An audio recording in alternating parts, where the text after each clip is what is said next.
வணக்கம். முக்கியமான விஷயம், இந்த தீபாவளியோட செல்ஃபி ரிவ்யூ 2 வருஷத்தை முடிச்சு 3வது வருஷத்துல காலடி எடுத்து வைக்குது.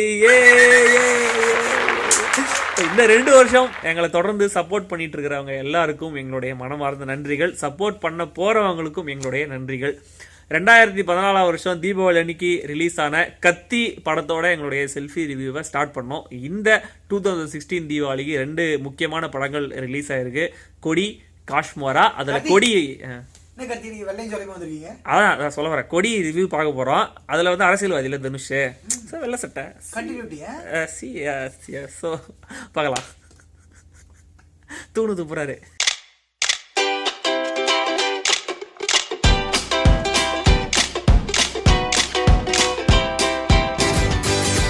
கொடி படத்துடைய கதை, தனுஷ் ட்வின்ஸ். இதில் அண்ணன் தனுஷ், அவர் பேர் தான் கொடி. தன்னோட அப்பாவோட ஆசையை நிறைவேற்ற முழு நேரம் அரசியல்வாதியா இயங்கிட்டு இருக்காரு. மக்களுக்கெல்லாம் சேவை பண்ணிட்டு இருக்காரு. என்ன கண்டினியூட்டி மிஸ்டேக் என்னாச்சு? கண்ணாடி போடலையே. கண்ணாடியா எடுத்துட்டு வரலையா? நான் தரேன், இந்தாங்க. ஒரு பக்கம் காது இல்லையா அதுக்கு? பரவாயில்ல, கண்ணில் தானே போட்டு போகிறோம். சப்பா நல்லா ஜிக்கோ. ஸோ ஒரு தனுஷ் முழு நேர அரசியல்வாதியாக இயங்கிட்டு இருக்காரு. இன்னொரு தனுஷ், தம்பி தனுஷ், அவர் பேர் அன்பு. அம்மாவோட சொல் பேசி கேட்டு அப்பாவே வளர்ந்து ஒழுங்காக வேலைக்கு போய் சம்பாதிச்சிட்டு இருக்காரு. ஒரு பாயிண்ட்ல பக்கத்து கிராமத்தில் இருக்கிற ஒரு ஃபேக்டரியிலேருந்து வர மெர்க்குரி கழிவுகள்னால அந்த கிராமத்து மக்கள்லாம் பாதிக்கப்பட்டிருக்காங்கன்ற ஒரு விஷயம் தம்பி தனுஷுக்கு தெரிய வருது. இதை தன்னுடைய அண்ணனுடைய கவனத்துக்கு எடுத்துட்டு வர, தன்னோட அண்ணன் அரசியல்வாதி எப்படியாவது அதை தீர்த்து வச்சிருவாருன்னு தன்னோட அண்ணனை இன்வால்வ் பண்றாரு. ஒரு பாயிண்ட்ல எதிர்கட்சியை சேர்ந்த த்ரிஷாவும் இந்த பிரச்சனையில இன்வால்வ் ஆகிறாங்க. இதுக்கப்புறம் என்ன ஆச்சு? இந்த பிரச்சனையினால நடக்கிற சண்டை, சச்சரவு, துரோகம், அரசியல், இதெல்லாம் தான் கொடி படத்துடைய கதை. ஃபேக்டரி சுத்தி 25 கிலோமீட்டருக்கு விஷம் பரவி கிடக்கு தம்பி. சரி, பிரச்சனை எப்படி முடிக்கிறதுன்னு சொல்லு. முடியாது, இன்னும் பெருசா தான் வெடிக்கும். தனுஷ் முதல் முறையா டபுள் ஆக்ஷன் பண்ணியிருக்காரு. வழக்கமான மசாலா தனுஷ் தான் அந்த கொடி அப்படிங்கிற கதாபாத்திரம். பட் தம்பி கதாபாத்திரத்தில் இன்னும் இன்ட்ரெஸ்டிங்காக இருக்குது அவருடைய ஆக்டிங். அவருடைய அந்த பாடி லாங்குவேஜ் கூட அவ்வளோ இன்னசென்ட்டாக இருக்குது, அவ்வளோ சூப்பராக இருக்குது அந்த ரோல், அவரோட ஆக்டிங். பட் அந்த ஆக்டிங்கான ஸ்பேஸ் வந்து படத்தில் ரொம்ப ரொம்ப லிமிட்டடாக தான் இருக்குது. பட் ஸ்டில் தனுஷ் அவருடைய வேலையை ரொம்ப சிறப்பாகவே பண்ணியிருக்காரு. முக்கியமான கதாபாத்திரத்தில் த்ரிஷா. பட் அவங்களுக்கு வந்து இது கொஞ்சம் ஒரு ஹெவி வெயிட் ரோல் மாதிரி தான் இருக்குது. குருவி தலையில் வந்து பனங்காயில் பனைமரமே வச்ச மாதிரி கொஞ்சம் கஷ்டப்படுறாங்க. நிறைய இடங்களில் நடிக்கிறதுக்கும் எக்ஸ்பிரஷன்ஸ் காமிக்கிறதுக்கும் கொஞ்சம் தடுமாறுறாங்க. சில காட்சிகள்லாம் அவங்களுடைய எக்ஸ்பிரஷனை காமிக்காமல் எதிரில் இருக்கிறவங்களுடைய ரியாக்ஷனு, லாங் ஷாட்டும் டேரக்டர் செம்மையாக சமாளிச்சிருக்காரு. அந்த ரேஞ்சில் இருந்து அவங்களுடைய ஆக்டிங். கோழி அழகுல என்ன கொத்தி அலையிற விட்டா கொஞ்சம் பொழக்கிற விடுடி. அனுபவ பரமேஸ்வரன் கியூட்டா இருக்காங்க. மலையாள ஸ்லாங்ல பேசுற தமிழ் கிராமத்து பொண்ணா வந்துட்டு போயிருக்காங்க படத்துல. இந்த பிரேமம் படத்துல ஒரு பொண்ணு நடிச்சாங்க, அவங்க அதுதான் அனுபவ பரமேஸ்வரன். அவங்களா? அவங்க தான். அது ஹேர் ஸ்டைல் கொஞ்சம் வேற மாதிரி இருந்தது. அதான் தமிழ் ஹேர் ஸ்டைலாம் மாத்திட்டாங்க அதை. சரி, இது வேணுமா? கஷ்டமா இது ரொம்ப ஒரு பக்கம் இல்லாம போடுறதுக்கு. பரவாயில்ல, சைட் ஸ்டைல் மாதிரி போட்டுக்கோங்க.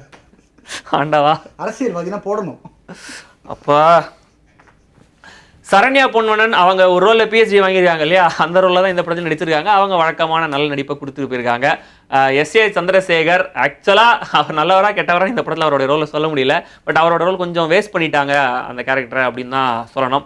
காளி வெங்கட் படத்தில் இருக்கிற ஒரு சில நல்ல காட்சிகளுக்கு காரணமாக இருக்காரு. மற்றபடி நம்ம அடிக்கடி பார்த்து பழக்கப்பட்ட நடிகர்கள், பார்த்து பழக்கப்பட்ட கதாபாத்திரத்தில் வந்துட்டு போயிருக்காங்க.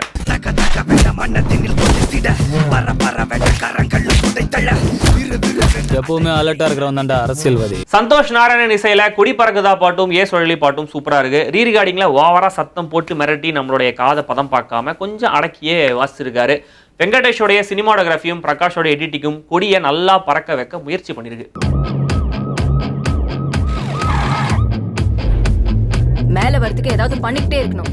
ரொம்ப லோக்கியா சட்டிலா ஒரு பொலிட்டிக்கல் த்ரில்லர் படத்தை இயக்குனர் துரை செந்தில்குமார் தரணும்னு முயற்சி பண்ணியிருக்காரு. நல்ல முயற்சி தான். பட் இதில் அந்த த்ரில்லருன்ற அந்த எலிமெண்ட்டே சுத்தமாக படத்தில் எங்கேயுமே இல்லை. பாலிடிக்ஸ்னு அவங்க காமிச்ச விஷயமும் இது வரைக்கும் நம்ம தமிழ் சினிமாவில் பார்த்த ரொம்ப மேலோட்டமான பொலிட்டிக்கல் விஷயங்களாக தான் இருக்குது. தனுஷுக்கும் அவங்க அம்மாவுக்கும் நடுவில் இருக்கிற அந்த ரிலேஷன்ஷிப், கருணாஸ் வர ஃப்ளாஷ்பேக், தனுஷை சமாளிக்க அவங்க கட்சி எடுக்கிற முடிவுன்னு அங்கங்கே சில காட்சிகள் கண்டிப்பாக நல்லா இருக்குது. பட் படத்தில் கண்டிப்பாக ஏதாவது ஒரு சர்ப்ரைஸ் எலிமெண்ட் இருக்கும், ஏதாவது செம்மையாக ஒரு ட்விஸ்ட் இருக்கும் அப்படின்னு நினச்சிட்டே இருந்தா இந்த கண்ணாடி மாதிரி அடிச்சேடா. அடிச்சிட்டமா மனசுல அம்மா கண்ண தூக்கி எறிற திட்டா எட்டி சதறற எரலி. உங்ககிட்ட ஒரு காஸ்ட்லியான பைக் இருக்கு, செம்ம ஹை அண்ட் கான்ஃபிகரேஷன், நல்ல என்ஜின், அதுல ஃபுல் டேங்க் பெட்ரோல் போட்டு வண்டியை ஸ்டார்ட் பண்ணி முருகுறீங்க வண்டி 30 தாண்டலன்னா என்ன காண்டா இருக்கும்? கொடி அப்படிதான் இருக்கு. இன்டர்வலுக்கு ஒரு 15 நிமிஷம் முன்னாடி தான் படம் கொஞ்சம் சூடு பிடிக்குது. இன்டர்வல் பிளாகும் அட என்னமோ சொல்றாங்களே அப்படின்னு கொஞ்சம் நிமிந்து உட்கார வைக்குது. பட் அதுக்கப்புறம் படத்தை சுற்றி நிறைய கிளிஷேக்கள் இருக்கிறதுனால மொத்த சுவாரஸ்யமும் கம்மியாயிடுது.